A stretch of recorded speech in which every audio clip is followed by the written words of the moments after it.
Chers amis footballeurs, c'est un plaisir de vous retrouver dans le cadre de notre documentaire de football instructif Black Football de volume 2. Celui-ci sera beaucoup plus focalisé sur notre Goliador, Samuel Eto'o, que j'ai le plaisir de comparer avec les meilleurs joueurs du monde de 1957 à 2013. C'est une comparaison simple de l'entraîneur de football que je suis. Une façon pour moi de montrer que ce jeune Camerounais est le meilleur de tous ceux qui ont décroché les titres de ballon d'or FIFA de 1957 à 2013. Le joueur par lequel je voulais débuter cette comparaison, c'est l'Espagnol Alfredo Di Stefano, qui a joué à une époque très différente de celle de Samuel Eto'o. Alfredo a joué à l'époque à laquelle un footballeur pouvait appartenir à 3 équipes nationales. C'est pour ça qu'il a joué avec des équipes nationales adverses. Mais Samuel Eto'o, c'est beaucoup plus du présent. Il est encore en compétition. Et si on le met au-dessus d'un cran de Alfredo Di Stefano, c'est sur la base de ses résultats. Il a décroché plusieurs titres de Champions League. Il a décroché la médaille d'or olympique. Alors, s'il faut le comparer à Alfredo Di Stefano, il est nettement au-dessus de lui. Le second joueur que je voudrais comparer à Samuel Eto'o, c'est le Brésilien Edson Arantes do Nascimento, vulgairement appelé le roi Pelé. Ils ont joué à des époques différentes, vous le savez, vous et moi. Mais je voudrais quand même souligner le fait que Samuel Eto'o, lui, il est encore en compétition. Et puis Pelé a beaucoup plus joué au Brésil. Par contre, Samuel a d'abord joué au Cameroun. Il a eu des titres avec les Lions indomptables du Cameroun, notamment la médaille d'or olympique, les multiples Coupes d'Afrique des Nations. Et puis en club, il a eu la Champions League qu'il a remportée avec le FC Barcelone. Il a remporté une seconde avec l'International de Milan. Il a même remporté une Coupe du Monde des clubs. Je le mets donc nettement d'un cran au-dessus de Pelé parce qu'il a fait beaucoup de preuves en club et en équipe nationale. Par contre, lorsqu'on fait allusion au roi Pelé, c'est beaucoup plus avec la Seleção qu'il a pu décrocher les plus grands titres. Il faut aussi souligner que Pelé a joué à une époque à laquelle les défenseurs brillaient par la naïveté. On pouvait facilement dribbler 4, 5, 6 joueurs, c'est ce qu'il a eu à faire.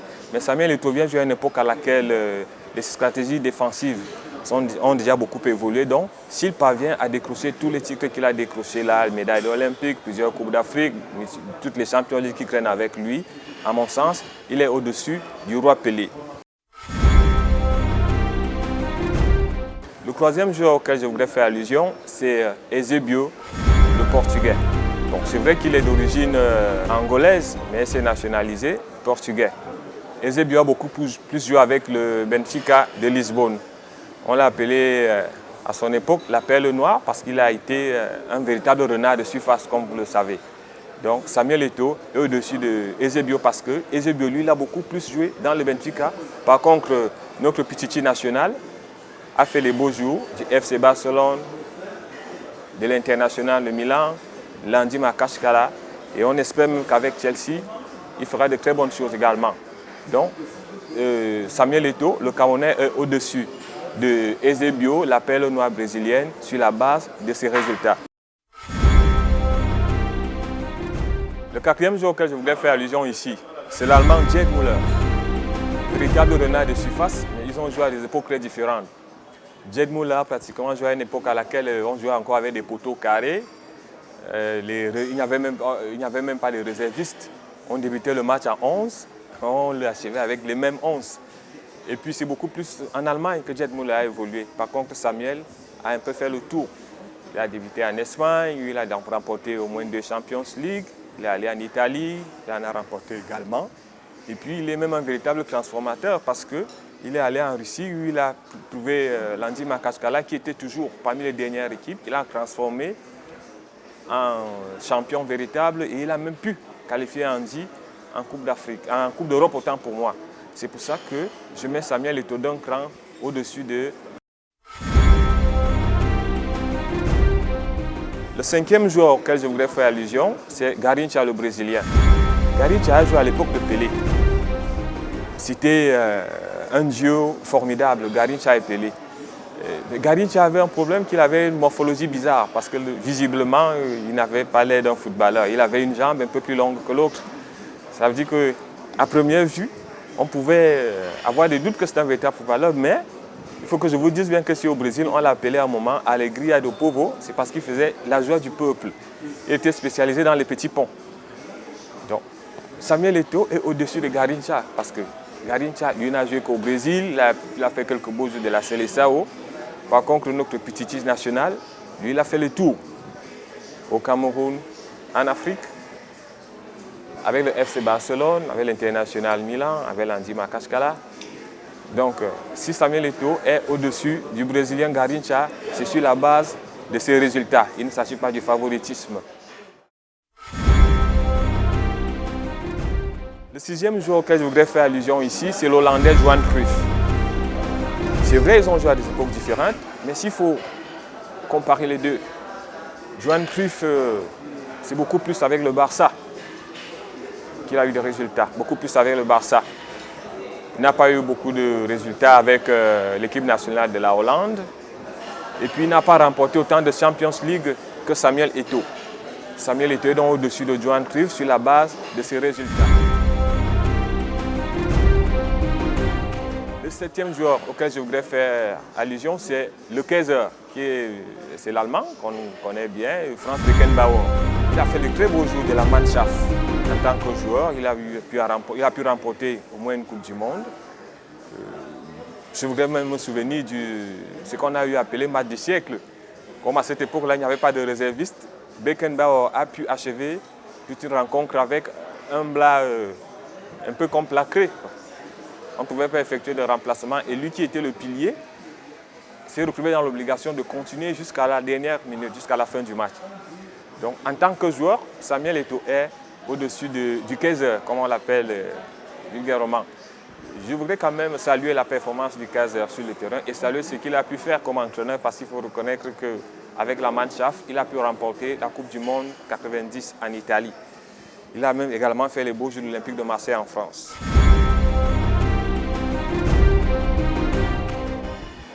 Le huitième joueur auquel je voudrais faire allusion, c'est l'Italien Paolo Rossi. Il a été meilleur buteur de la Coupe du Monde 82 et l'un des meilleurs joueurs. Mais je voudrais quand même noter qu'avant cette Coupe du Monde, il y a eu une histoire bizarre en Italie, une histoire de match truqué dans le Calcio. Et certains attaquants, certains joueurs de la Juventus y ont été concernés, notamment Paolo Rossi, ce qui lui a valu une suspension de 3 années. Mais la fédération italienne a été obligée de lever cette suspension pour l'intérêt du football parce qu'il fallait absolument que Paolo Rossi aille participer à la Coupe du Monde 82 en Espagne. Et on comprend que lors des premières rencontres, il n'était pas en jambes parce qu'il n'a pas effectué la même préparation que les autres. Mais à 2 ou 3 reprises, il a réalisé des doublés et des triplés qui lui ont permis de décrocher le titre de meilleur buteur de la Coupe du Monde 82, ce qui a permis à l'Italie de décrocher la Coupe du Monde 82 en finale. C'est justement lui qui marque le but victorieux face à l'Allemagne. Si Samuel Eto'o est au-dessus de Paolo Rossi, c'est parce que Paolo Rossi, lui, il a beaucoup plus joué à la Juve. Par contre, Samuel Eto'o, lui, il a fait le tour. Il a transformé pratiquement le Barcelone. Il a transformé l'International de Milan, qui avait déjà fait plus de 20 ans sans Champions League. Il a transformé l'Andy Makashkala. Alors, si je voudrais le placer au-dessus de Paolo Rossi, c'est parce que les résultats de Samuel Eto'o parlent seuls. Le 9e joueur auquel je voudrais faire allusion ici, c'est le Français Michel Platini, le superbe capitaine de bleu. Il a joué en Italie, comme Samuel Eto'o. C'est vrai, Platini a été un excellent buteur. Il a pu remporter la Coupe d'Europe des Nations en 1984 également. Mais Samuel Eto'o est au-dessus de Michel Platini sur les résultats, sur la base des résultats. Parce que avec les Bleus, Platos, comme on l'appelle vulgairement, n'a pu remporter que la Coupe d'Europe 1984. Par contre, Samuel Eto'o a pu remporter 2 Coupes des Nations successives en 2000 au Nigeria et en 2002 au Mali. Il a décroché la médaille d'or olympique de Sydney. Il a remporté pratiquement 3 Champions League et même une Coupe du Monde des clubs. Donc c'est sur la base de ces résultats que Samuel Eto'o est au-dessus de Michel Platini.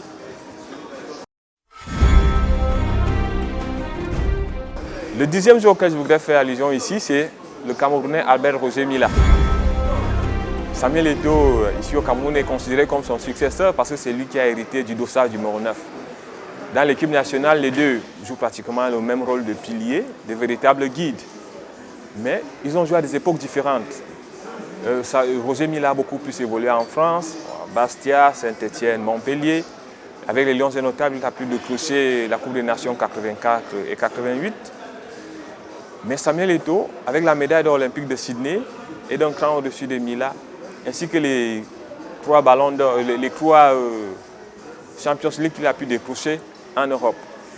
Donc si Samuel Eto'o au-dessus de Milla, c'est sur la base de ses résultats, mais on sait tous que Milla c'est le père, Samuel Eto'o c'est le fils, véritable successeur. 11e autant pour moi auquel je voudrais faire allusion ici, c'est l'Argentin Diego Maradona. Depuis la Coupe du Monde 86, Diego Maradona a été considéré comme le meilleur joueur du monde. Il a remporté la Coupe du Monde 86 au Mexique et il a effectué une parfaite Coupe du Monde 90 en Italie.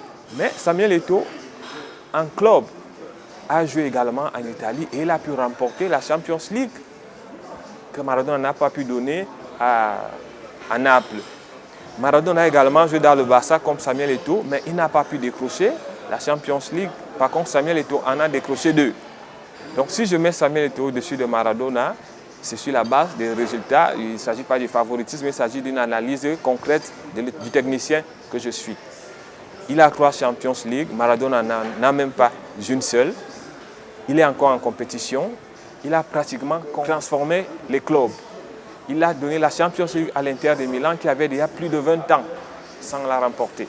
Donc, si Samuel Eto'o, à mon sens, est d'un cran au-dessus de Diego Armando Maradona, c'est sur la base de ses résultats.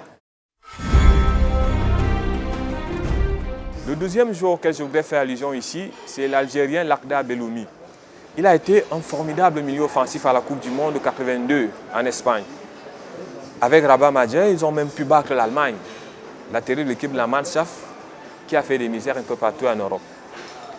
Mais Samuel Eto'o est au-dessus de Lakhdar Belhoumi sur la base des résultats, comme je l'ai dit tantôt.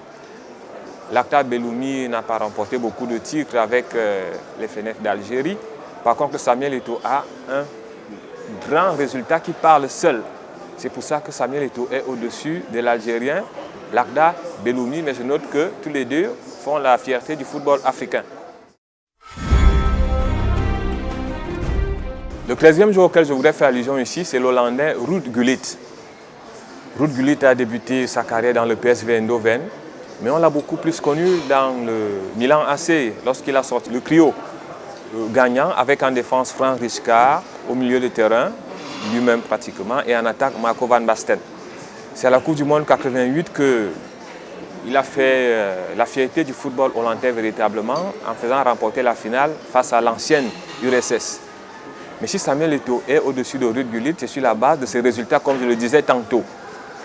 Parce que Samuel, il a fait parler le FC Barcelone, il a fait parler l'International Milan, il a fait parler l'Andy Makashkala. Il a pratiquement transformé ces équipes qui n'étaient pas ça avant qu'il n'y arrive. Par contre, Ruud Gullit, ça a beaucoup plus été le PSV Eindhoven et puis le Milan AC.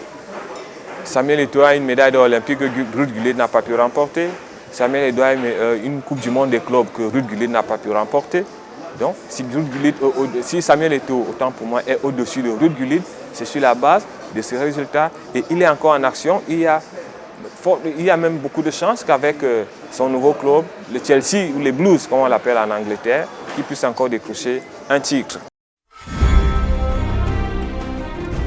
Le 14e joueur auquel je voudrais faire allusion ici, c'est également un Hollandais, Marco van Basten, le puissant numéro 9 du Milan AC.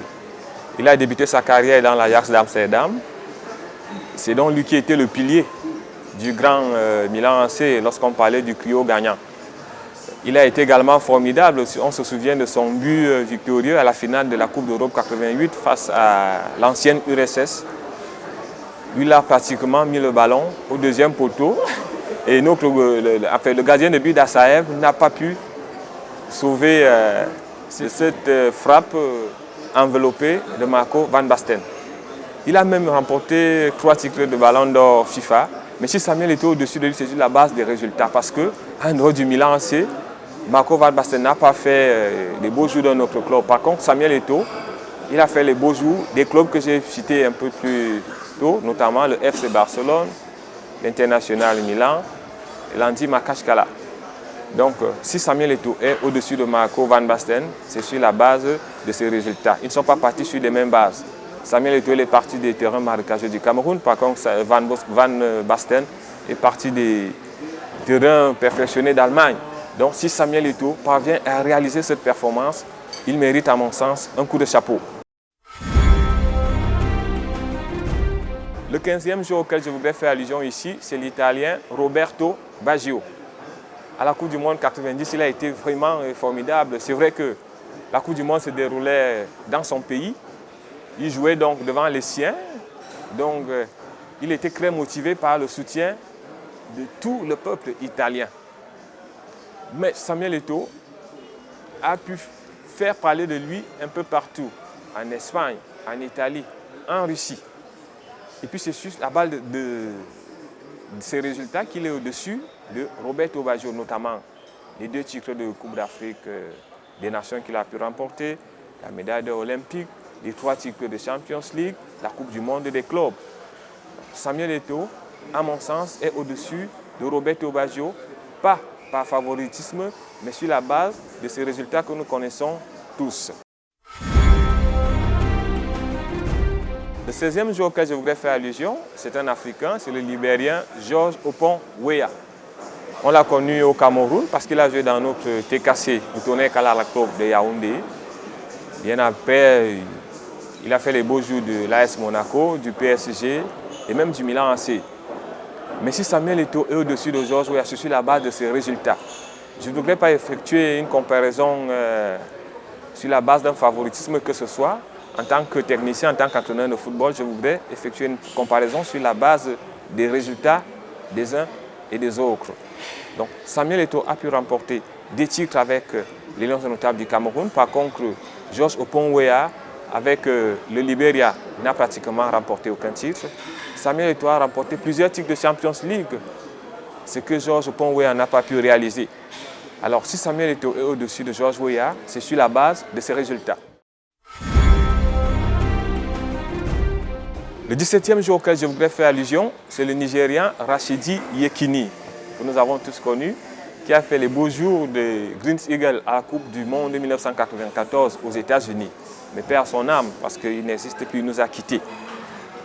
Bien évidemment, Samuel Eto'o est au-dessus de Rashidi Yekini sur la base de ses résultats, parce qu'avec les Green Eagles, en dehors de la médaille d'or olympique, Rashidi Yekini n'a pas pu remporter autant de titres que Samuel Eto'o. Il n'a pas pu remporter autant de titres de Champions League ni la Coupe du Monde des clubs. Donc Samuel Eto'o est au-dessus de Rashidi Yekini sur la base de ses résultats. Alors comme il nous a quitté, Rashidi Yekini, il dit quand même paix à son âme. Comme il nous a quitté, on souhaite quand même que la terre de nos ancêtres lui soit légère. Adieu Rashidi. Le 18e jour auquel je voudrais faire allusion, c'est Romário Faria, le Brésilien. Romário Faria a débuté au Brésil, comme tous les Brésiliens d'ailleurs, puisque chacun débute dans son pays. Il a joué dans le FC Barcelone, comme Samuel Eto'o, mais il n'a pas pu remporter autant de titres de Champions League que Samuel Eto'o, même pas un seul. Bon, mais il a été le meilleur joueur de la Coupe du Monde 94 aux États-Unis avec la Seleção. Vous savez bien qu'au Brésil, l'équipe nationale brille par la complémentarité. Donc il a eu la chance avec la Seleção d'évoluer dans un environnement cohérent, complet, une chance dont on n'a pas disposé Samuel Eto'o avec les Lions Indomptables. Mais Samuel Eto'o a quand même fait parler de lui parce qu'ils ont tous joué dans le FC Barcelone. Samuel Eto'o a pu décrocher 3 titres de Champions League, ce que Romário n'a pas pu effectuer. Et puis s'il faut évoquer le côté disciplinaire, les Brésiliens n'ont jamais été très disciplinés. Ils ont toujours été pris pour des fêtards et c'est pour ça qu'ils ne mettent pas souvent très loin en Europe. Ils ont toujours tendance à rentrer au Brésil pour aller continuer la fête, comme ça se dit là-bas. Donc Samuel Eto'o est au-dessus de Romário Faria sur la base de ses résultats. C'est vrai, Romário Faria a décroché la Coupe du Monde 94. Il a même été meilleur de la Coupe du Monde 94. Mais Samuel Eto'o a décroché 3 Champions League, une Coupe du Monde des clubs, une médaille d'or olympique et plusieurs Coupe d'Afrique des Nations. Il est donc au-dessus de Romario sur la base de ses résultats. Le 19e joueur auquel je voudrais faire allusion ici, c'est le Français Zinedine Zidane. Il a été un excellent joueur, connu par le monde entier. Il a fait les beaux jours des Girondins de Bordeaux. Il a joué dans la Juve, il a joué dans le Real de Madrid. Mais la différence avec Samuel, c'est que Samuel a décroché plus de titres que Zizou, s'il faut l'appeler par son petit nom. Avec les Bleus, Zizou a peut-être décroché la Coupe du Monde 98. On se souvient de la finale à laquelle il a pu marquer 2 buts. Mais s'il faut évoquer aussi le côté disciplinaire, parce que lorsqu'on effectue une comparaison, il faut prendre la performance sur le terrain, mais également le côté disciplinaire. S'il faut donc justement évoquer ce côté disciplinaire, on se souvient de la mauvaise finale de la Coupe du Monde 2006 en Allemagne, au cours de laquelle Zinedine Zidane a pu décrocher un carton rouge sur un coup de tête qu'il a effectué sur la poitrine de l'Italien Materazzi. À mon sens, ce n'est pas un geste salutaire, parce que lorsqu'on est un pilier, lorsqu'on est un monument du football mondial, il y a des choses qu'il ne faut pas effectuer. Il est parti du stade la tête basse, il est pratiquement sorti par la petite porte. Par contre, Samuel Eto'o n'a jamais décroché un carton rouge, il n'a jamais fait l'objet d'une expulsion. Et puis s'il faut compter les titres de Champions League, Samuel Eto'o en a décroché 3, ce qu'on n'a pas pu effectuer Zinedine Zidane. Donc Samuel Eto'o est au-dessus de Zidane, non seulement sur la base de ses résultats, mais également lorsqu'on évoque l'aspect disciplinaire. Et beaucoup plus le côté patriotique, parce que Samuel Eto'o est fier à sa nation, il a toujours défendu les couleurs de sa nation.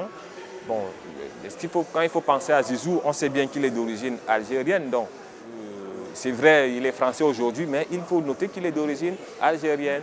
Et Samuel Eto'o a toujours été fidèle à sa patrie, le Cameroun. Donc, si on voit la performance sur le terrain, si on prend en considération le côté disciplinaire, Samuel Eto'o est au-dessus de Zinedine Zidane. Ça, c'est à mon sens. Le 20e jour auquel je voudrais faire allusion, c'est le Brésilien Ronaldo Luis Nazário de Lima. On l'appelle actuellement Gros Ronaldo parce qu'il a beaucoup plus de poids.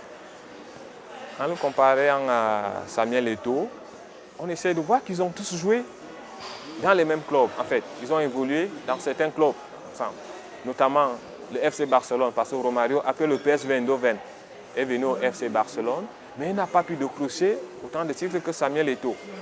Samuel Eto'o a décroché 2 titres avec le FC Barcelone, par contre Ronaldo n'a décroché aucun. Ronaldo est allé à l'Inter de Milan, où il n'a pas pu décrocher un titre de Champions League. Par contre, Samuel Eto'o est allé à l'Inter de Milan et a pu décrocher un titre de Champions League et une Coupe du Monde des clubs. Alors si Samuel Eto'o est au-dessus de Ronaldo Luis Nazário de Lima, c'est sur la base de ses résultats. Bien également, il est plus discipliné que Ronaldo parce qu'on se souvient des cartons rouges que Ronaldo a pu remporter lors des derbies du Calcio entre l'Inter et le Milan AC. Le 21e joueur auquel je voudrais faire allusion, c'est Luis Figo, le Portugais, Luis Figo que nous connaissons tous. Samuel Eto'o est au-dessus de lui sur la base de ses résultats également, parce que Luis Figo, avec le Portugal, n'a pas pu remporter une Coupe d'Europe des Nations. Par contre, Samuel Eto'o, avec le Lions indomptables, a pu décrocher 2 titres de Coupe d'Afrique des Nations, notamment en 2000 au Nigeria, en 2002 au Mali. Samuel Eto'o, avec les Lions indomptables, a pu décrocher la médaille d'or olympique de Sydney, ce que Luis Figo n'a pas pu effectuer. Ils ont tous joué dans l'International Milan, en Italie. Luis Figo n'a pas pu donner un titre de Champions League à l'International Milan. Par contre, Samuel Eto'o lui a donné non seulement le titre de Champions League à l'International Milan après plus de 25 ans, mais également un titre de Coupe du Monde des clubs. Samuel Eto'o est donc, à mon sens, au-dessus de Luis Figo, pas par favoritisme, mais sur la base de ses résultats. Le 22e joueur auquel je voudrais faire allusion ici, c'est le Brésilien Ronaldinho. Il faut quand même reconnaître que Samuel Eto'o et Ronaldinho sont arrivés au FC Barcelone pratiquement au même moment. Je voudrais saluer la performance de Ronaldinho avec tout ce qu'il a pu faire pour le FC Barcelone. Mais il faut reconnaître que, après le départ de Ronaldinho de FC Barcelone, Samuel Eto'o a pu faire remporter un second titre de Champions League au FC Barcelone. Ça veut dire que Pour ceux qui pensaient que c'est Ronaldinho qui faisait la force de Samuel Eto'o dans le FC Barcelone, je pense qu'ils se sont momentanément trompés parce que après le départ de Ronaldinho, Samuel Eto'o a pu décrocher un autre titre de Champions League des clubs. Les deux sont allés en Italie. Ronaldinho est allé au Milan AC. Par contre, Samuel Eto'o est allé à l'International Milan, donc les deux frères ennemis de la même ville de Milan. Ronaldinho n'a pas pu donner un autre titre international au Milan AC. Par contre, Samuel Eto'o, lui, a pu décrocher le titre de Champions League avec l'International de Milan. Et bien après, le titre de champion de la Coupe du Monde des clubs. Ronaldinho n'était donc pas avec Samuel Eto'o. Lors de sa seconde année dans le Barça, Ronaldinho n'était pas avec Samuel Eto'o à l'International Milan. Pour ceux qui pensaient que c'est lui qui faisait la force de Samuel Eto'o, je pense plutôt que c'est Samuel Eto'o qui a fait sa force parce qu'il a permis à Ronaldinho de lui donner des passes de but, c'est vrai, il a rendu un peu plus utile. Lorsqu'il donne la Champions League à l'International Milan, Ronaldinho n'est pas là. Lorsqu'il transforme le club russe d'Andy Makashkala en Coupe d'Europe pour jouer l'Europa League que nous connaissons, vous et moi, Ronaldinho n'est pas avec lui. Alors, s'il y en a donc qui ont pensé momentanément que c'est Ronaldinho qui faisait la force de Samuel Eto'o, je pense qu'ils se sont momentanément trompés parce que avec l'International Milan, Samuel Eto'o a décroché un titre sans Ronaldinho, mais au Milan AC, Ronaldinho n'a pas pu décrocher un titre sans Samuel Eto'o. C'est ce que je voudrais dire. Donc, Samuel Eto'o est au-dessus de Ronaldinho sur la base de ses résultats. Le 23e joueur auquel je fais allusion, c'est l'Italien Fabio Cannavaro, le défenseur de la sélection italienne ainsi que de Chelsea. Il a même pu décrocher le titre de Ballon d'Or FIFA. Pourtant, si vous parvenez même à effectuer un sondage, je vais essayer de demander aux gens d'effectuer une comparaison entre Fabio Cannavaro et Samuel Eto'o, vous vous rendrez compte que c'est pratiquement le jour et la nuit. Alors, si Fabio Cannavaro est Ballon d'Or FIFA, ça veut dire que le goléador camerounais doit être au moins 2 fois Ballon d'Or FIFA parce qu'il est au-dessus de Fabio Cannavaro. En club, avec l'équipe nationale, Fabio Cannavaro a pu remporter la Coupe du Monde 2006. C'est véritablement le seul titre international qu'il a pu remporter. Par contre, Samuel Eto'o a un palmarès parfaitement étoffé. Il est donc au-dessus de Cannavaro sur la base de ses résultats, malgré le fait que Cannavaro soit Ballon d'Or FIFA. Le 24e jour auquel je voudrais faire allusion, c'est l'Ivoirien Didier Drogba, un autre Africain. C'est un plaisir qu'un Africain, un second Africain, connaisse quand même une ascension comme Samuel Eto'o. Mais il faut reconnaître que avec les éléphants de Côte d'Ivoire, Didier Drogba n'a pas beaucoup de chance. C'est un bon buteur, ça c'est vrai, mais avec les éléphants de Côte d'Ivoire, il n'a pas beaucoup de chance parce qu'il n'a pas pu remporter ne serait-ce qu'un seul titre de Coupe d'Afrique des Nations. Par contre, Samuel Eto'o en a remporté 2. Didier Drogba a pu remporter un titre de Champions League avec les Blues de Chelsea. Par contre, Samuel Eto'o en a remporté 3 pour le moment. Samuel Eto'o a pu remporter une Coupe du Monde des clubs avec l'International, ce que Didier Drogba n'a pas encore fait.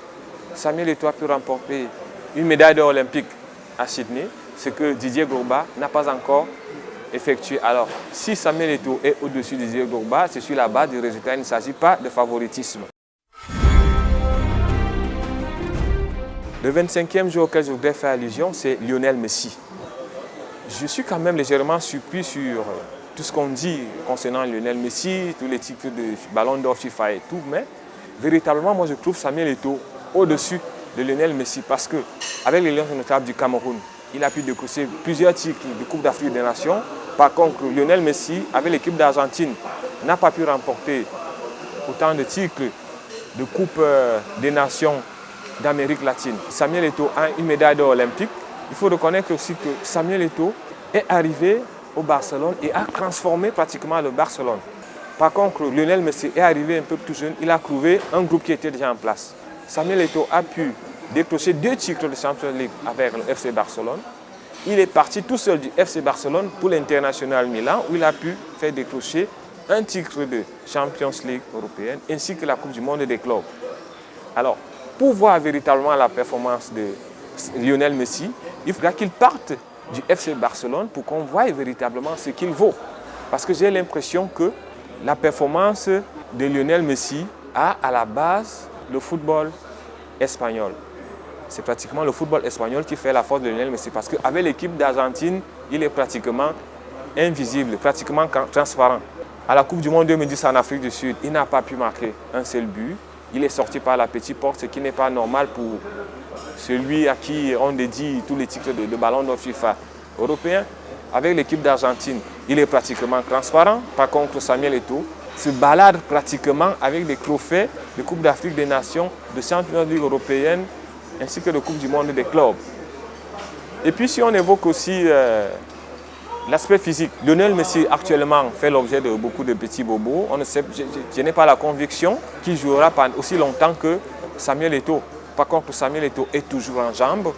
Il est en train de s'installer dans les Blues de Chelsea et j'ai la conviction qu'il pourra remporter une autre Champions League européenne s'il est parfaitement soutenu. Le 26e joueur, et probablement le dernier auquel je fais allusion ici, c'est le Portugais Cristiano Ronaldo.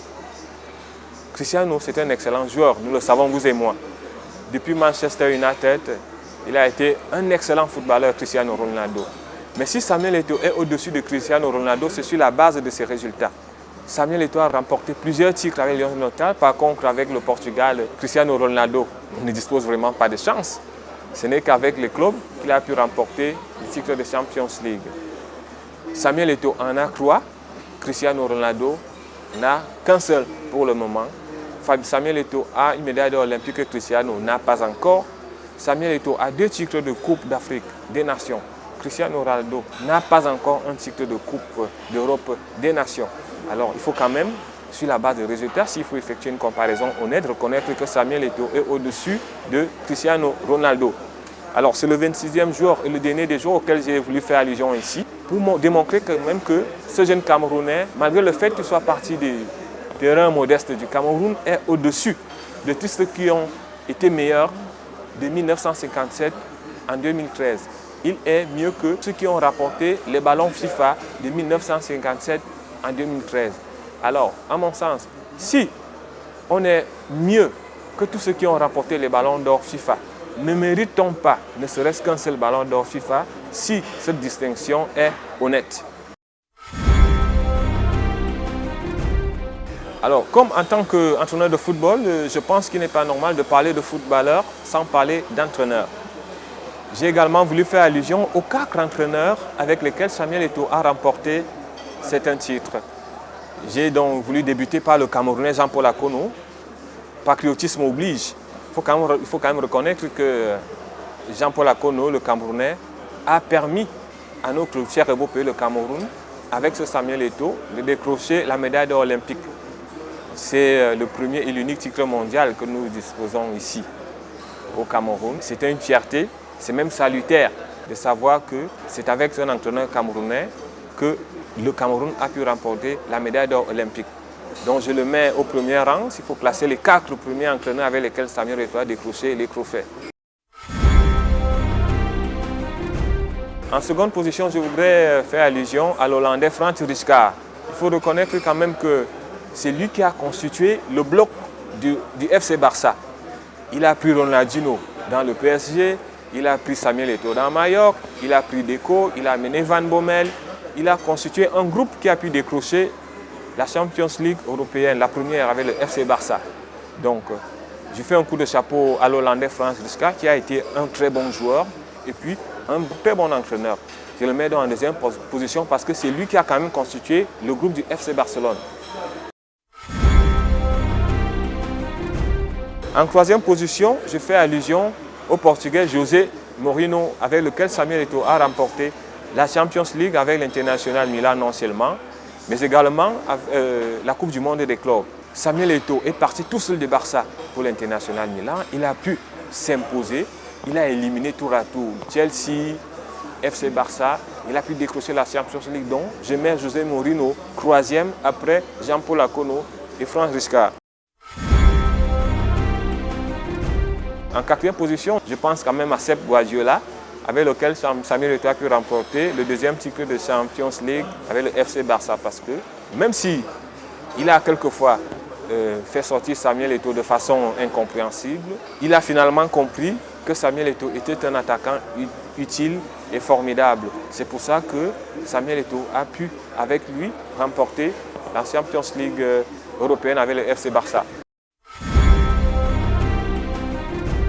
Comme je l'ai dit tantôt, c'est un plaisir pour moi de concevoir ce documentaire.